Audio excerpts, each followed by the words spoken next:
We can just get going. This is definitely a very timely webinar. I mean, truly, there's been heat waves all across the US, and athletes have it's always a rude awakening just how difficult it is to train in the heat, but you need to remember that the body does adapt. And you will get better by training in the heat, and we know how to get you better training in the heat. I know everybody has this idea that, or many athletes have this idea, I can't perform in the heat, or, I just don't do well in the heat.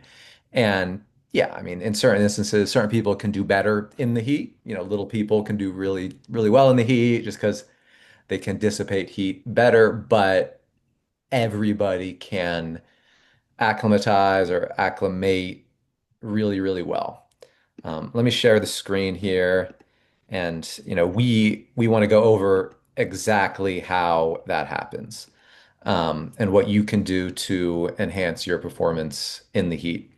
So this webinar, Heat Proof Your Performance, Training and Racing Smart in the Heat. Um, Obviously, heat is a big factor for triathletes. It seems like every race we we do or that's available uh, is hot. Rarely are conditions really mild, and we need to prepare. And preparation starts now in training. You learn how to manage it, you adapt to it, and if you do all of that, you can excel. And in case you're wondering what this GOAT is, so Kona, so the big island where they have the Ironman World Championships, the bike courses on the Queen K, which is a highway that goes up and down the coast. And there are lava fields for a good chunk of that ride. And there are these goats that just live in the lava fields. And it is so hot. It's unbelievable how hot and humid it is. The sun just cooks you. And many people don't realize that, but these goats thrive out there in the heat on the black lava rock. And so channel your inner Kona goat whenever you're acclimating to the heat. But just to kind of kick things off, let's talk about what we're going to talk about. So we want to understand what happens to your body in the heat. Uh, we do need to know this, and need to know a little bit about the science because it's going to help you kind of hone your strategy a little bit. You're going to know the why behind some of the recommendations, and we want to learn how to become heat adapted, and we want to learn how to take in hydration and sodium at in the correct manner, and how to cool. And we need to adjust our paces and our expectations when it's very hot. Um, so why is this important? And I mean, obviously in the heat, you're going to sweat more, so your hydration strategy needs to change. It becomes much more important. You do need to adjust your pace, obviously. And we also need to really dial in and be careful with uh, fueling, taking in carbohydrate. And really and fluid. As the core temp increases, your ability to actually absorb fluid and carbohydrate decreases. And it can decrease quite a lot. Once you're above like 38 degrees Celsius as a core temp, so call it like, 101 degrees or so. Everybody's different, but your ability to absorb fluid, it can really be 25% of what it is in ideal conditions. So, it can not just halve, it can quarter. Um, and so we want to talk about all of this and specifically exactly what you need to do to adapt and prepare and thrive. So, and throughout all of this, feel free to hop in and interrupt me, Chris. I'll talk the first half of the presentation. Chris will talk the second half, but hop in at any time. Any athlete or coach, just hop in. Um, so what happens in the heat? Obviously, your core temperature rises, and when that happens, a host of things occurs. You're going to sweat more. And when that happens, your plasma volume is going to really decrease. And as the plasma kind of moves towards the skin and then you really sweat out. Part of what you sweat out is literally like blood, like plasma from your blood. So we will see heart rate increase, sweat rate increases, obviously. So you're losing sodium and fluid. So you're dehydrating and you're losing sodium, which is important for neural drive and for maintaining a good hydrated state in the cells and throughout the body. And with this sort of redistribution of blood towards the skin and reduction in plasma volume, your power, your pace is going to decrease because as your body is desperately trying to cool. Um, Another thing that happens is, you know, your lactate threshold will decrease, and this is because glycolysis increases. So your body will sort of switch over. Your aerobic metabolism literally uh, decreases as your body shifts to burning more carbohydrates. And it's doing that partially because a lot of the blood is not being perfused to the muscle fibers. So, there's less blood and oxygen being sent to the muscle, so your muscles are going to produce ATP via combustion of carbohydrates. And in the heat, like PFK, which is an enzyme that sort of upcharges glycolysis, is it increases. So you will burn more carbohydrates and produce lactate at lower intensities in the heat. So that's something to remember. So you need to stay on top of fueling. And then cognitive and neuromuscular function may suffer. And in humidity, your body's evaporative cooling process is hindered. And the pretty much the only way that your body can cool itself is via the evaporative cooling effect, creating a temperature gradient. So you want your skin to be as cool as possible in the heat and humidity. That's the only way your body can rip the heat that it's generating and dissipate it. So that's why I'm going to say it 9 million times in this webinar. You have to be saturated with water the whole time. Your skin and your tri-suit needs to be wet. Um, so why do you feel worse in the heat? We kind of just talked about it. There's less blood going to the working muscles. Perceived exertion is going to be high at the same output because your body is working harder and less efficiently. Your body is combusting carbohydrates more, and GI distress can occur, partially due to blood not moving and accepting sort of like sugar and fluid from the small intestines, but also because it's your body just can't absorb it as well. Um, but does anybody have any questions or any thoughts at this point before we get a little bit into the science? Nope. Then let's just understand how hot is too hot. Uh, the so the muscles, it's not a big deal if the muscles are hot, but the issue is when the core temp exceeds a certain temperature, then we know that performance decays markedly. So this is one study I wanted to flag. This is a good study, and it is very similar to every study that has been done in in the heat. So in this study, they took cyclists, they had them ride in, they were experienced cyclists, they had them ride in a heat chamber basically at 60% of VO2 max, which is like, kind of, you can think about it as upper zone two or so, maybe like low zone three, depending on the athlete. And what they discovered and what like without fail, whenever the core temp hits 40 degrees Celsius or 104 degrees Fahrenheit, that's when everybody blows up. And this was a test to exhaustion. So, the protocol was go in here, you know, we're going to monitor your core temp. And when you can't go anymore, stop. And within, like, the margin of error is so slow, it is so narrow in every study I've seen. Like, you need to keep your core temp below 40 degrees Celsius, 104 degrees Fahrenheit. This is a number to remember. Um, and they also found that RPE or perceived exertion correlated almost perfectly with core temp. And this study has been proved that phenomenon has also been proven in various studies. So a limiter in when you're racing in the heat, a limiter is your core temp.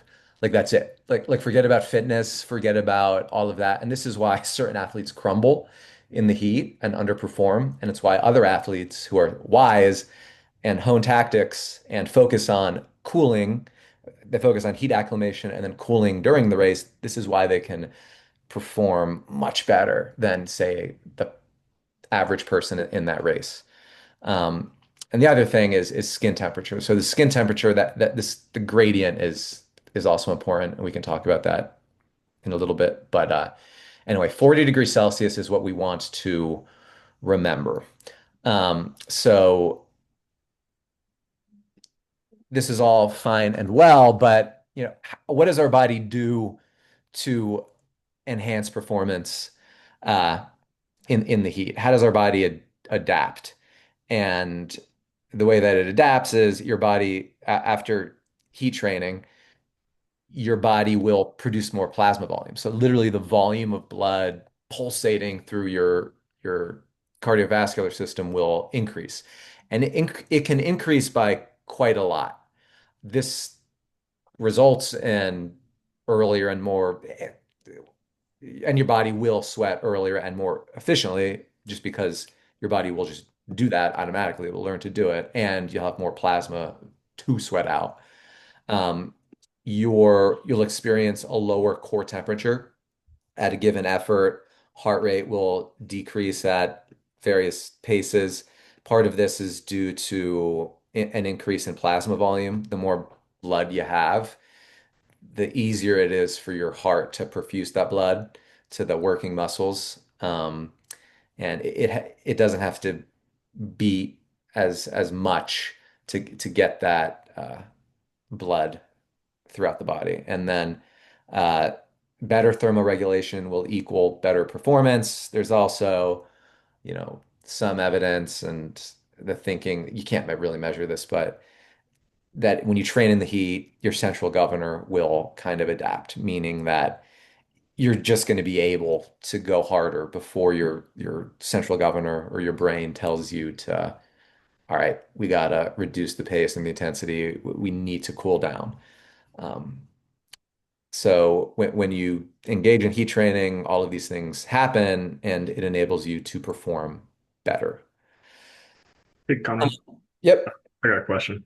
So we talk about like lagging indicators, like heart rate's the most common one, versus something like power, which is instantaneous. Um, if you're, let's say you're wearing a core temperature sensor, where on kind of that scale from lagging to instantaneous is core temperature, I guess, compared to heart rate? Is it more instant or a little more laggy than heart rate? Like, what's your opinion on that? I think that it's going to be correlated remarkably well. And one of the reasons I say this is if you look at this study and you look at the chart that sort of tracks heart rate and cardiac output, all of these correlate pretty well on the chart. So it's kind of uncanny how close RPE correlates with perceived exertion. And they would ask in various studies, they would ask cyclists, like, 0 to 100, what's your RPE right now? And it would match really well. Everybody's RPE would match really closely relative to their core body temp.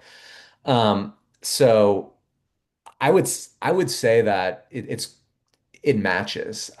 I don't think that there would be, you know, uh, I don't know. I can't say one way or the other. But it should correlate. And it is definitely the case that, when you're dehydrated and when it's really hot, if you look at your training peaks file, if Yeah. power is a straight line, over time you're gonna see your heart rate drift up at a given power output, especially if you're dehydrated or your core temp is increasing. Uh, so I can't really say. Uh, there isn't. The That's good a good good thing to question. test in the lab at some point, I guess. Yeah, but I don't have the study up, but you can always look this one up and kind of see it. I don't know if it was this one. I've looked at so many studies like this, and they all correlate really well. I know Tim Noakes, he did a lot of research into this too. Um, so.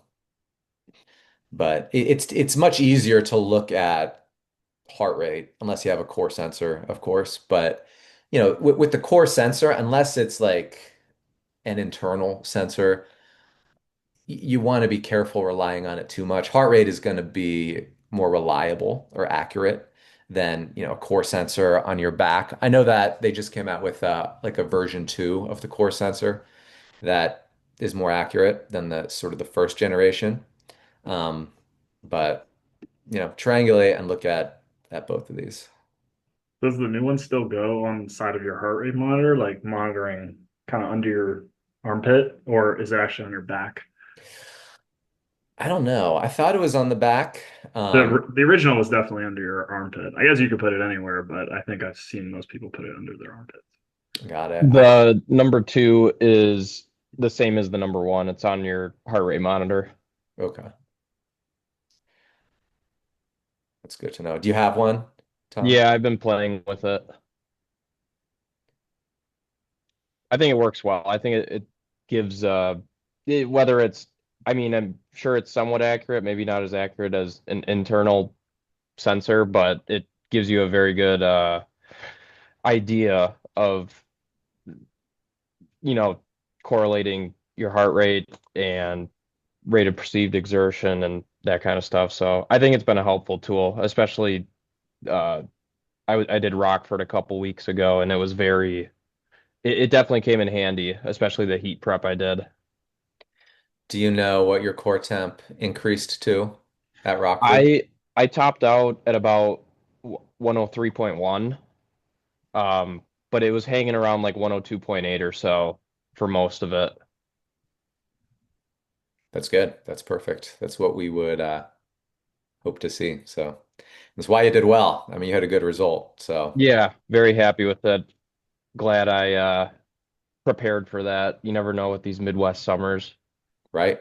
Exactly. Um, this is also a very powerful chart. And, right now everybody's pretty much right here. So what this chart shows is evaporative heat loss. And this basically tells you like watts per square meter. Like you think about your body, like divide your body up. If you were to like stretch it all out and measure like think about how much heat are you losing per square meter. So that's what this is showing. And you can see a baseline, it's about 330-ish watts per meter. And then post heat acclimatization. This is basically after a summer of training. The body is better at dissipating heat. And then this is post heat acclimation, and this is after a protocol. And a good protocol is, within an 8-day period, you want to do 5 workouts where you raise your core temp up to 38.5 degrees Celsius and you keep it there for 60 minutes. So after athletes did that, so a very rigorous heat acclimation protocol, a massive jump. And this is the secret. This is how athletes can throw down absurd performances at Kona, for example. And this is what separates, the age group athletes at Kona as well. When I did Kona in 2022, we got there a month before. And the first long run I tried to do, I couldn't do it. At 8 miles in, I wanted to run 12 miles, and 8 miles in, I had to stop and I walked back. It was on a leaky drive. It was the day after we arrived. It was so hot. Like the sun hits differently in Kona. But then, I knew that, probably in 10 days, I would feel a lot better. Even as soon as 5 days, you can measure, major differences. And, a week later, was able to run normally and felt like $1 million.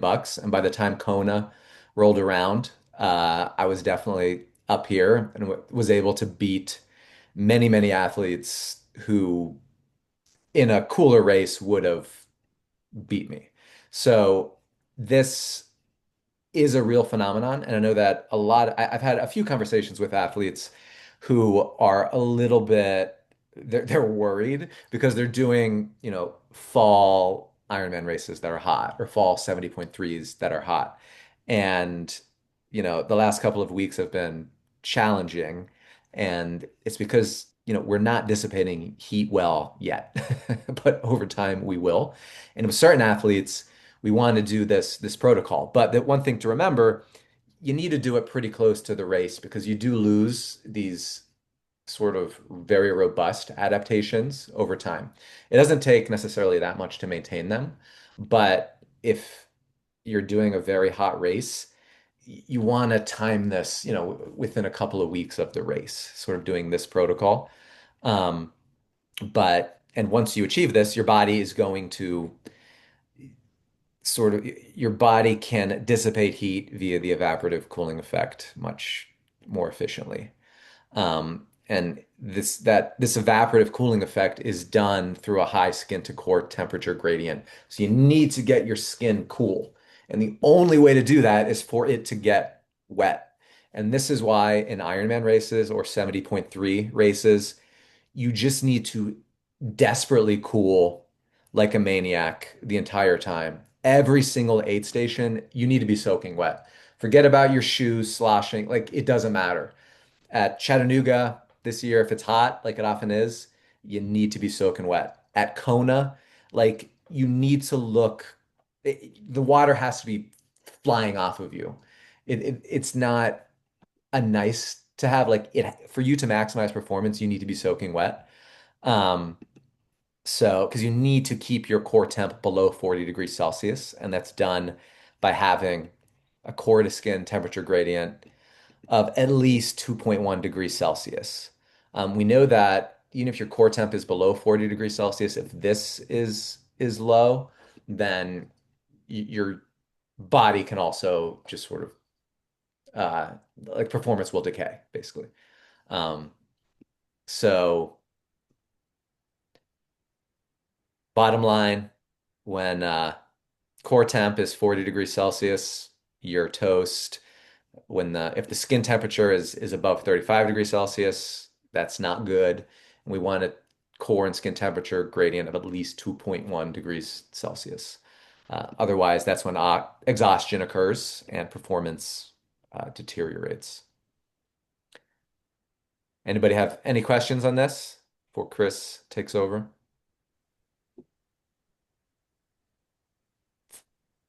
Nope.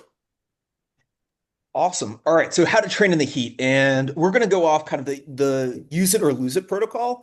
So the thing is with heat training is that as the race approaches, you definitely want to do heat training, but you don't want to be tr heat training too far out because once you stop heat training, then you lose that acclimatization. You lose all those benefits. So ideally 2 weeks before 2 weeks before your A race, that's when you start to begin this protocol.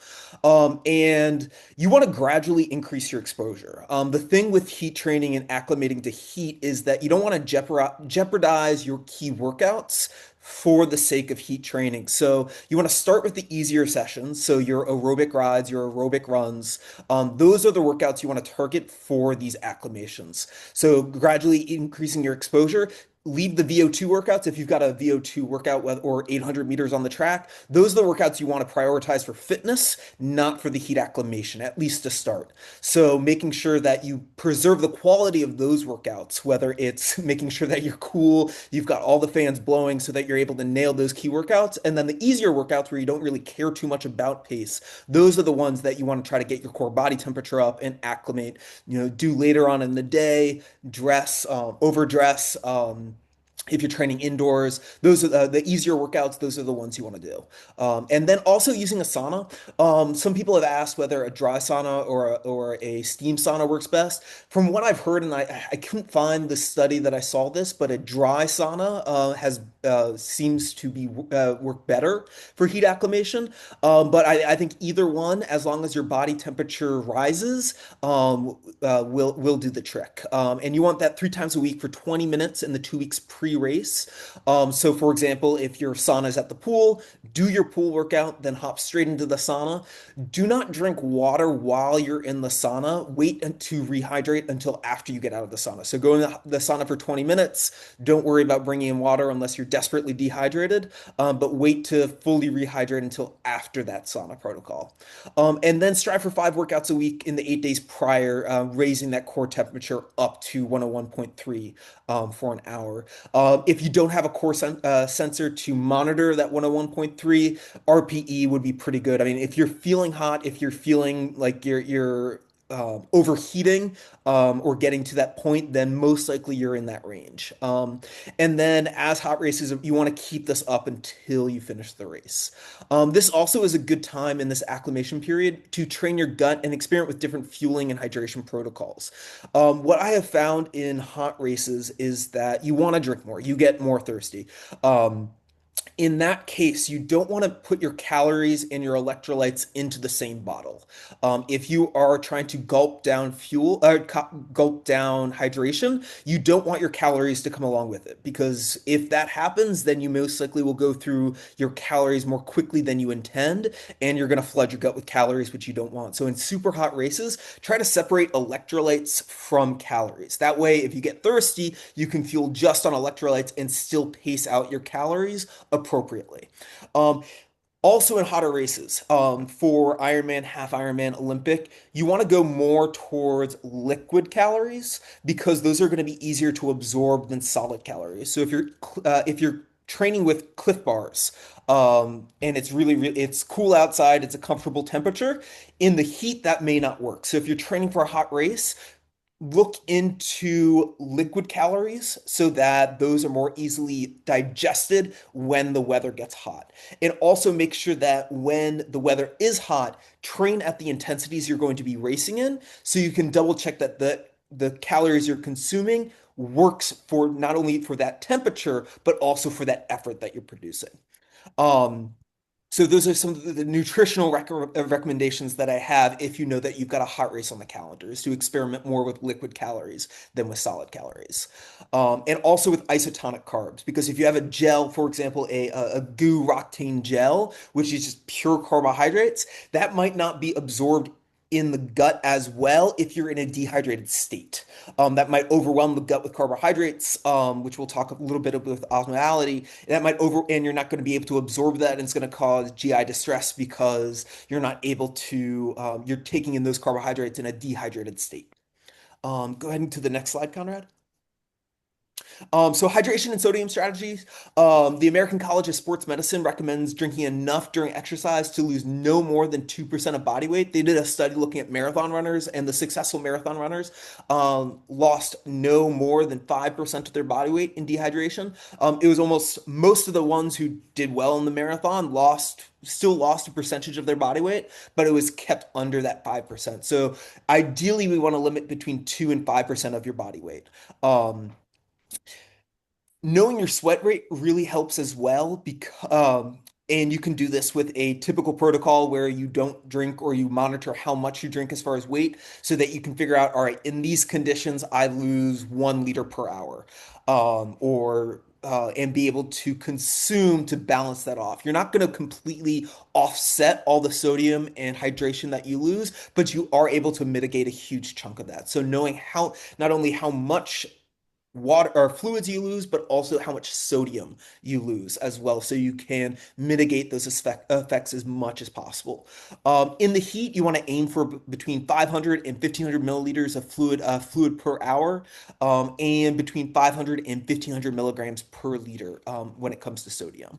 And you want to practice this in training leading up to the race, at least 1 month out, especially when you're doing that race sim or that race sim weekend, that typically working triathletes have the month leading into the race. That's a great opportunity to practice nutrition night before, morning of, and then during the workout, and during the race simulation, so that you're not winging it on race day.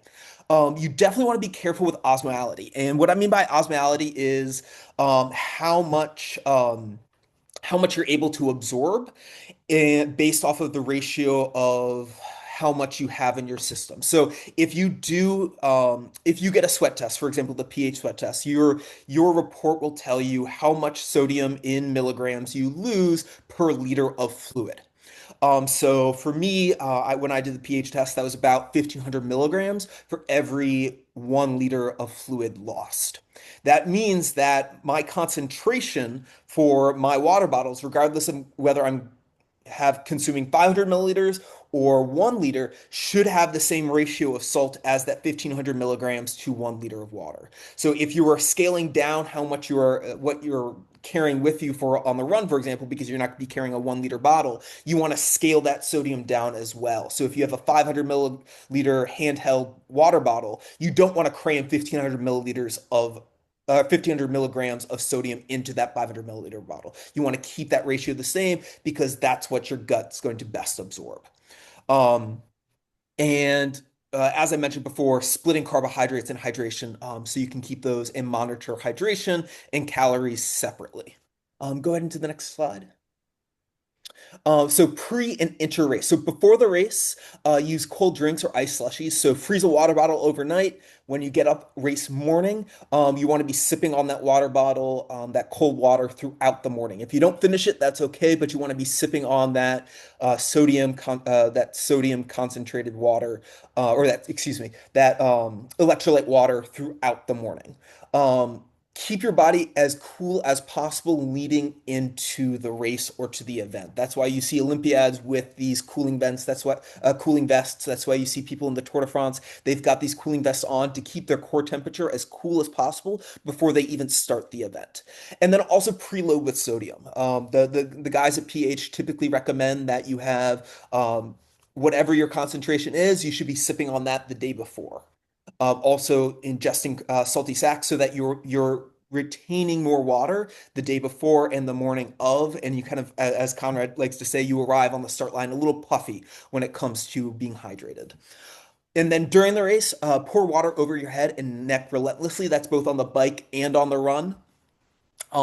Getting wet and staying wet. You want to be soaked the whole time. So pouring water on over your head, having a another good tip is having a bandana and soaking that bandana and having that around your neck. That can also help with cooling. Or you can take one of those cloth masks, the balaclava, and keep that wet around your neck to help.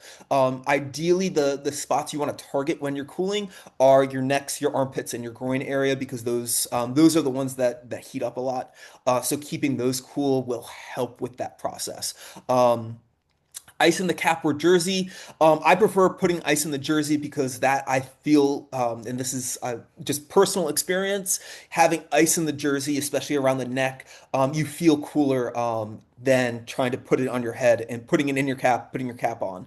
And then slow down at aid stations to cool effectively. Don't blow through the aid stations to try to tough it out. Cool during the aid stations. Use those aid stations so that you're able to keep the pace rather than blowing through them and then having to slow down later because you're overheating.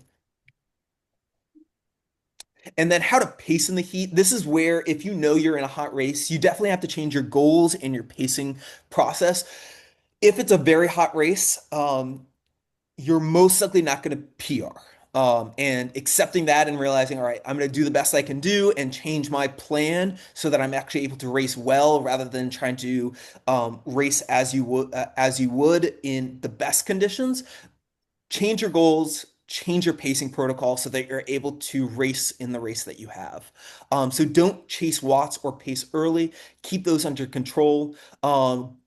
Listen to your body. Going by perceived effort and heart rate can go a long way in pacing and making sure that you don't overheat and keeping that core temperature lower.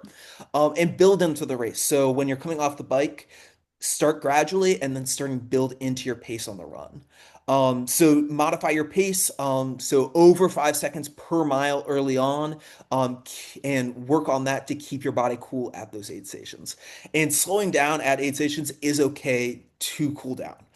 So using those, like we said, using those aid stations appropriately will pay benefits and dividends later on in the race. Yeah, I just want to flag that, especially in hot Ironmans, long course races, take the time to cool at every aid station. You're going to get that time back. And the idea is give up the 5 to 10 seconds per mile to cool down. Just wanted to really emphasize that. All right. Heat isn't the only thing you have to think about when you're training for these races. You also have to think about humidity. And the wet bulb global temp, which essentially is how saturated is the air around you. So because if you're sweating and the air is already saturated, then your evaporation won't be as effective because you won't be evaporating as much sweat off your skin, and therefore it'll be harder to cool yourself because that evaporative process isn't occurring. So as humidity increases, as the wet bulb global temperature increases, your performance will also decrease. So not only think about the temperature, but also think about the humidity around you so that you're able to um, think that you're able to so that you excuse me when you add on the layer of humidity, you also have to further slow down, further think about how are you going to cool your body and help with this evaporative process as much as you can. So this is just a chart, kind of a basic idea of how much you need to adjust your pace based off of not only the temperature but the dew point. So the keeping these two factors in mind. How if the hotter and the more humid it is, the more you have to adjust your pace, all the way up to a 10% pace adjustment. So key takeaways, adapt before the race, focusing on those easier workouts to work on heat acclimation. Dial in your hydration and sodium needs well before the race so you're able to practice those.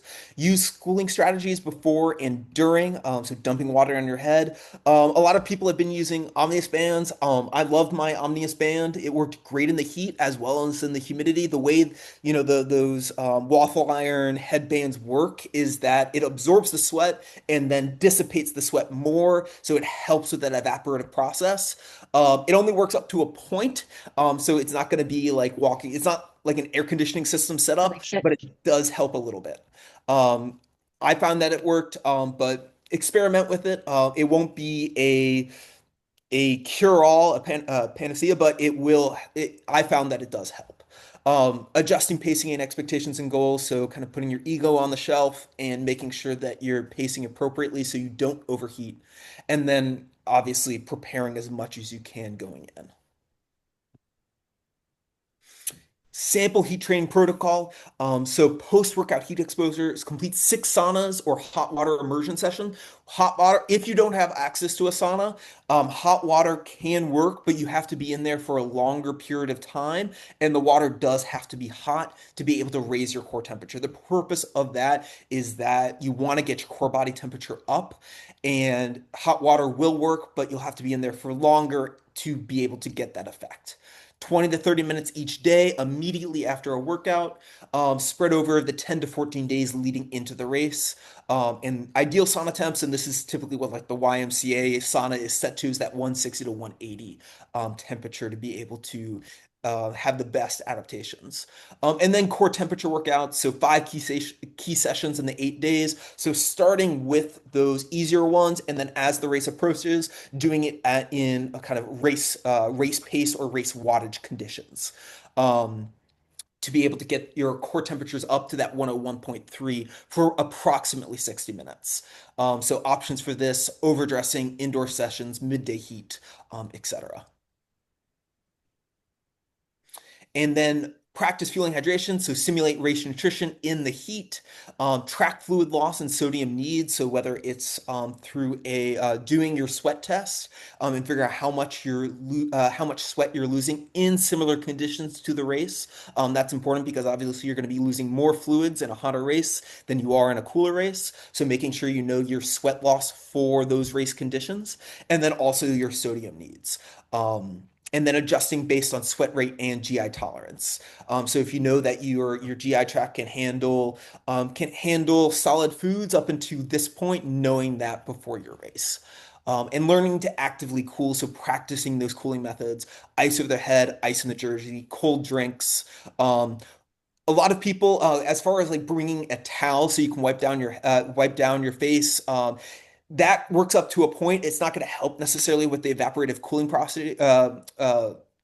properties, but at the same time, if you feel more comfortable with a dry face and kind of wiping off the sweat from your face as you race, then by all means do it. If you're going to feel more comfortable, then go for it. Um, and then making sure that you know where the ice and water stations are in the race and planning accordingly to that. So if you know that there's going to be an aid station every single mile on the run, that is worked into your plan. But if they're every 2 miles, you also know that. Is ice even going to be provided? And knowing that ahead of time so you can plan accordingly for that. Sometimes they'll run out of ice for race day. A lot of race directors have been doing a better job recently providing more ice, but sometimes they do run out of ice. So what are you going to do in your race if they run out of ice? And how are you going to offset that with a cooling strategy during the race? Whether it's dumping more water on yourself, whether it is carrying a frozen water bottle in your hand to start the race. Plan accordingly. And then obviously pre-cooling with cool drink or slushy. Stop at 7-Eleven, get yourself a slushy so that you're able to sip on that before the race starts. And yeah, so that concludes this part. But do any of you have any questions, whether it's on the science of sweat hydration or on the best ways to prep leading into a hot or humid race? I got a quick question. It's maybe more about uh, you know doing this doing heat training regardless of whether it's going to be like a known hot race.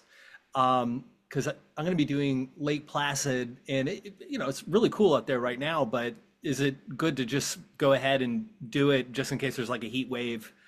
Or does that, let's say conditions are normal and it's in like the 70s and maybe gets to like 76 or something like that. Uh, does heat training benefit in those temperatures as well? Yes. And Conrad, you might have more scientific evidence to back this up, but yes, it does help. As long as it doesn't come at the expense of your training, the quality of your training. Because if you're chasing these heat acclimations and you're not getting the work, you're not getting the training stimulus that you need in those sessions because you're prioritizing heat adaptations, then there is a negative benefit. But I do know that the benefits as far as like plasma volume are beneficial in even in cooler temperatures. Got it. Okay. And Yeah. Conrad, you might have more science to back that up, but yeah, go for it. Yeah, I mean, we know that the best marathon performances are set in between 40 degrees and 60 degrees Fahrenheit. And so you will benefit from acclimating to the heat, even if it's 75 degrees out, 70 degrees out. And then, this concept of training at a higher plasma volume, we need to research it more, but one argument, and we don't have the evidence of this, is that if you constantly train with higher plasma volumes, the density of, things like hemoglobin will increase. So we need to measure that better. But that's an argument. And if it's easier in training for you to, if you're heat acclimated, you have more plasma volume, if you can cool yourself better, an argument is that you're going to have better workouts anyway. So it's good to be heat acclimated. In Nashville, where many of us are, we don't really have a choice. It just kind of happens. But as the race approaches, it can be productive to do like the more rigid protocol, whether that's passive heating with a sauna or hot water immersion, or, you know, measuring the core temp and keeping it at 38.5 degrees Celsius for an hour. And I just sent I know, and Andy asked about the core body temp, the core 2 sensor. I just posted the link to it. What it is, it's just a device you put um, on your body, and it tracks your core temperature. And you can check it out in real time. You can look back retroactively understand where you are, what your core temp was. They can have you do like a threshold test to understand like what your core sort of threshold is. They try to turn your core temp into different like zones. And it's a good way to think about it, but in reality, the, it is so consistent when we measure time to exhaustion in the lab, like this is one of those things that's actually quite consistent. So I've done the heat threshold test with athletes, but it always shakes out. You don't need to do it. If you just get the core too and measure and try to, if you want to acclimate that 5 workouts in an 8-day period with 60 minutes of those 5 workouts at 38.5 degrees Celsius, that's going to do it. There aren't crazy outliers as it relates to core temp. Yeah, when it comes to the core sensor, it's not a prescriptive tool, I find. It's more of a descriptive tool. I mean, with the heat acclimation protocols, it can help in those kind of days leading up. But if you're wearing a core sensor in the middle of a race, yes, you can chances are like yes you'll be able to see, oh, my body temperature is at 101.3 right now. I better keep this steady or even slow down a little bit to make sure it's there. And then once you hit 102, it's like, oh, what are you going to do there? You better slow down. But I think the better way is just to realize it's hot, my body's heating up, I need to slow down and monitor this in the first place. And I don't think you need a monitor to tell you that necessarily. But those are just kind of my thoughts when it comes to the core sensor. Um, Jennifer's got a great question here of is the Garmin heat acclimation score a good data source? Um, Garmin is kind of at- they're the way they do their calculations for the heat acclimation, which you'll get at the end of a workout, whether you're like 10%, 15%, 50% acclimated. It's rather a black box formula. I'm not exactly sure how they're calculating how much you've acclimated to. I don't really put any stock in it or use it. It's kind of interesting to know, but I would not rely on it as saying, "Oh, I'm ready for a race now." I would follow the kind of the 8-day protocol leading up and use that more of a gauge than what my watch is telling me. Thank you. Great question. Quick question, Chris and Conrad, back to your comment about like Nashville. Obviously, it's hot everywhere. You specifically were talking about leading up to a race, like 2 weeks out, 8 days before a race. But what happens if you are training in the heat 5, 6, or 7 days a week? Like, what does that look like? Do you have to do more? Is it just like once you're heat acclimated for the summer, like you're good? Becca threw a comment in there about like heat training is a poor man's altitude. Like, does it matter? What's the difference? Any different training that we need to do? Yes, it is better to do the more robust heat acclimation protocol than just training in the summer and hoping that you are acclimated. Uh, Passive heating is actually pretty darn, like the data supporting the effectiveness of passive heating is quite strong. Um, so the sauna is potentially more useful than you might think. Once you are heat acclimated, it is easier to maintain it. But, you know, if you remember that chart that I showed, the difference between the second bar, which showed just, how people were acclimated better after a summer of training in the heat than baseline, testing in the spring as it relates to heat adaptation. But then they did the 5-day protocol, like 5 workouts in 8 day, that protocol, and then they had another boost. They didn't test the sauna in there, but there are many studies that look at sauna and hot water immersion has gained a little bit in popularity over the last 2 years. Its efficacy is really high. It's a very good alternative to the sauna, and the effects are really strong there. So, but we want to. You do lose the adaptations. So if you're doing Kona in October and you live in Nashville, you're not going to hit 38.5 degrees Celsius for 60 minutes for most of your workouts. So you do want to deliberately acclimate to the heat, even if you live in Nashville, Mhm. because the response is pretty robust when you do the protocol we talked about, which is, Yeah.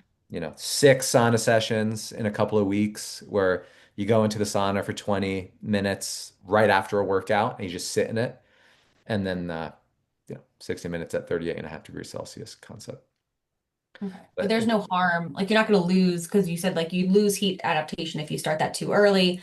But like training in the summer outside in the heat, like there's no issue in general, right? no, For well, for a non-specific race in the future. what do you mean there's not an issue? Like you're not going to like lose heat adaptation just by training outside all the time. Right, right. Yeah. I mean, there is a time you will get a boost if you do a more aggressive Sure, sure. heat protocol.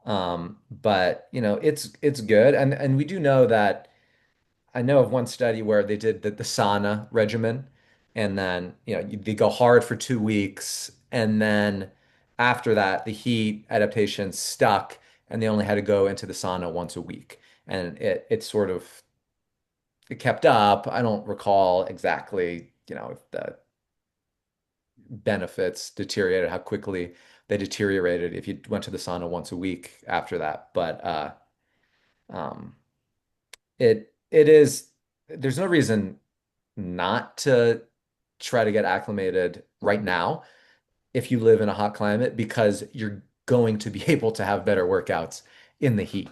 And Mhm. once you are acclimated and if you have doses of heat training, you will be able to maintain it.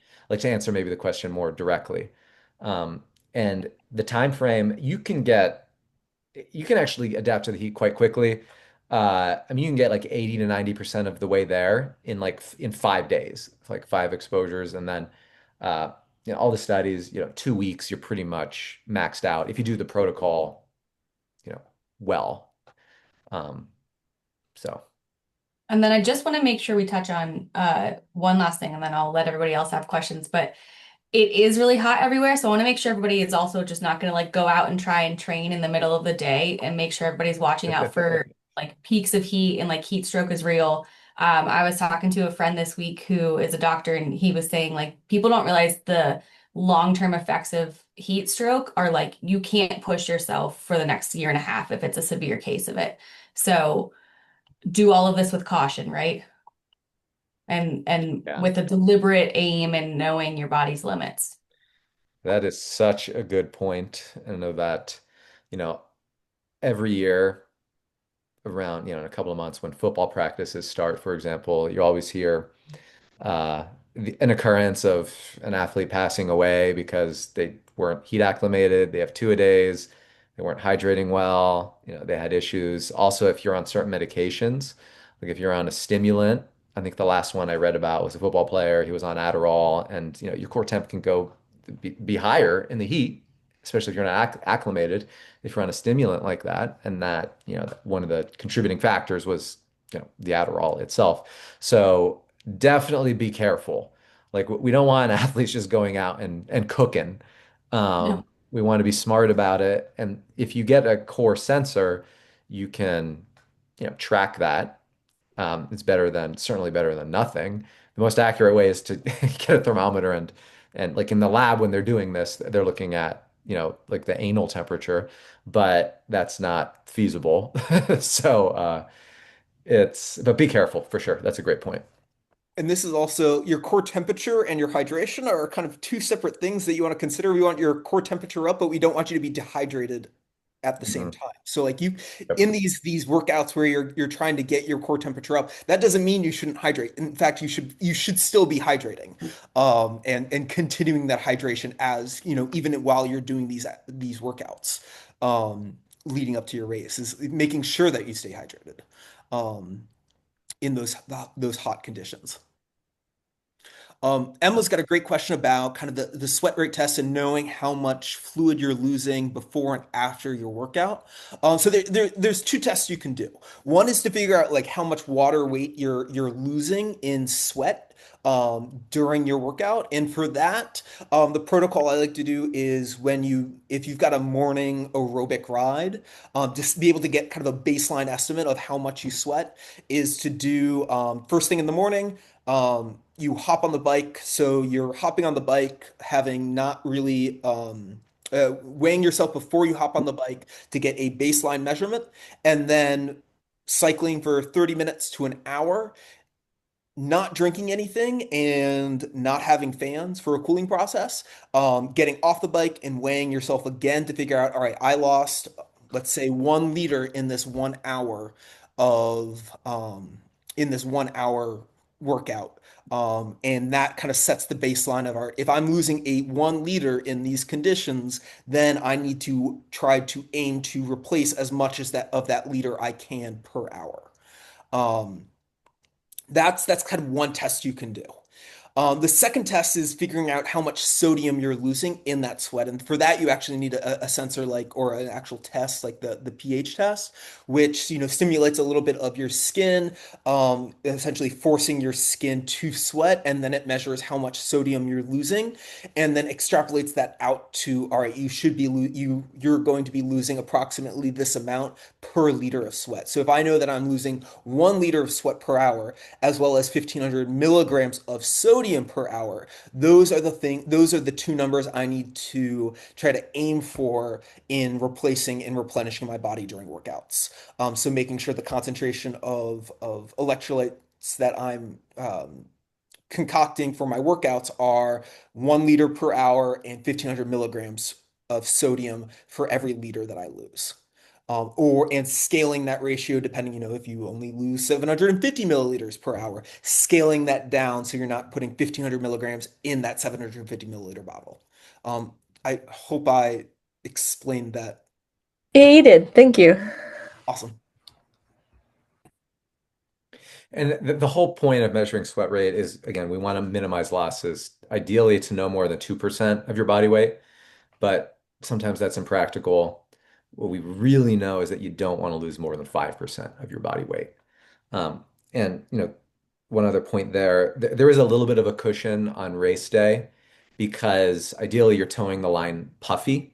So you're actually going to be storing more fluid than normal. So with long course athletes, especially if we hyperhydrate the morning before a race by drinking a solution that pretty much matches the sodium concentration of your sweat, then you have a little bit of a cushion. So it's not a big deal to go to 3% dehydration or what have you.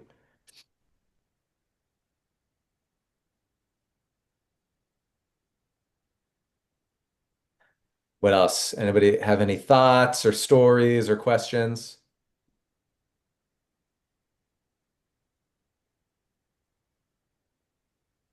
Chris, you said that waffle headband thing worked good Mhm. for. Yeah, I found great success with it. I raced it at Eagleman and Daytona, and a couple other hot races, and I found that it cooled fairly well. You do have to keep it wet though. The two things that you need for it to work is air circulation. So there ideally should be some sort of wind on course. That's something like because if you're not getting wind, if you're not getting air circulating, it's not going to work. And the second thing you need is it for it to be damp. And you have to constantly, and that's another good thing of dumping water on your forehead is it wets the band as well. But if you're in between aid stations, if you have a handheld water bottle, put some water on that band to keep it wet so that it will continue to work. So if you've got those two things going of moisture on the band and some sort of air circulation, it worked. I found that it worked pretty well. Cool. Just a comment. So I did Chattanooga last week and it was super hot, but like I acclimated with the Garmin. I thought it was pretty accurate and it ended up like being a comfortable race, which was Cool. so Nice. yeah, Good. it was very good. Anyway. Did you Becca has a good question also. She said, is there a risk of consuming too much sodium, aka overconcentration in fluids? Yes, definitely. The upper limit is 2000 milligrams of sodium per liter. we know that, I mean, there have been studies where athletes, not athletes, just like people drink 4,000 milligrams of sodium per liter and they experience GI distress like diarrhea. Uh, what we don't want is the sodium gradient being greater in our gut because then the water, your body is gonna pool water from, the cells in your body into, say, the small intestine, large intestine, then you're going to get diarrhea. We also want to be careful about other electrolytes like magnesium. Be very careful. You have to read the label. So many of these products have way too much magnesium. You don't need more than 10 to 15 milligrams of magnesium per liter of fluid when you're drinking it. You're just not losing that much magnesium. So if you don't consume more than 1,500 milligrams of sodium per liter that you're drinking, you're going to be good. Um, 1,000, anywhere from honestly 750 to 1,500 milligrams of sodium per liter is probably going to be fine. Um, Test it in training, understand what you can take in different conditions. Maybe 1,500 milligrams is better. Maybe it's not. Maybe you feel queasy. Maybe you just don't need it because you're just not sweating enough or you're not. But sodium does definitely facilitate the absorption of carbohydrate too. So you do definitely want to be taking in sodium so that you're not experiencing hyponatremia, which is, concentration of sodium in your blood going dangerously low. But yeah, anyway, 750 to 1,500 milligrams is the sweet spot per liter.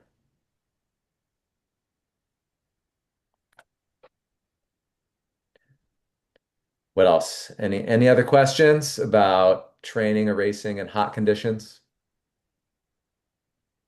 I have one more question, but I also know we're over time, so I can always ask it later. But really quick, so as far as like making sure you're constantly like staying cool and staying wet, would you say if you have like a good shirt, it's better or worse to wear like a tank top while you're training? Because I know some people prefer, to take their shirts off or not. Yeah, I mean, it definitely depends on the shirt, Mhm. but True. a good uh, fabric can enhance the temperature Mhm. gradient, meaning you can actually dissipate more heat if you're wearing, a specific type of fabric. Mhm. I know that. I mean, I ran this morning with Anthony. We did a tempo run, and we had those singlets, those working endurance singlets. They become ice. They're pretty legit. They're pretty awesome. And so in the summer, I actually typically wear that Mhm. um, rather than go shirtless Yeah. if it's hot. Other considerations, especially with like the UV index. So if you're wearing a long sleeve shirt, that can help with just kind of your skin temperature of making sure that you don't get sunburn, but B also just making sure like not reducing your skin to being heated up or heated by the sun and that radiation. So having a long sleeve shirt might actually be better in super hot conditions because you're not going to be feeling that UV as much, and then also warding off things like sunburn. So long sleeve shirt, depending on the fabric, could also work really well. I mean, if you're having a cotton shirt, that's not going to be very helpful with the evaporative process. But having a long sleeve shirt could have some benefits, depending on what it's made out of. Um, Yep. Great, thank you. Great questions. And keep the conversation going on Slack. Feel free to post questions, comments, etc. But yeah, I mean, get acclimated. It sounds like Josh acclimated well. I know that was a little bit of a puzzle, but crushed it last weekend, did well in the heat. So it can you can overcome any thoughts that you have about not performing well in the heat. You just have to deliberately plan and train appropriately. So cool. Well, good seeing everybody, and we'll see you on the next webinar. Thanks, Thanks, guys. y'all. Thanks, Awesome. guys. Thank you. Yeah.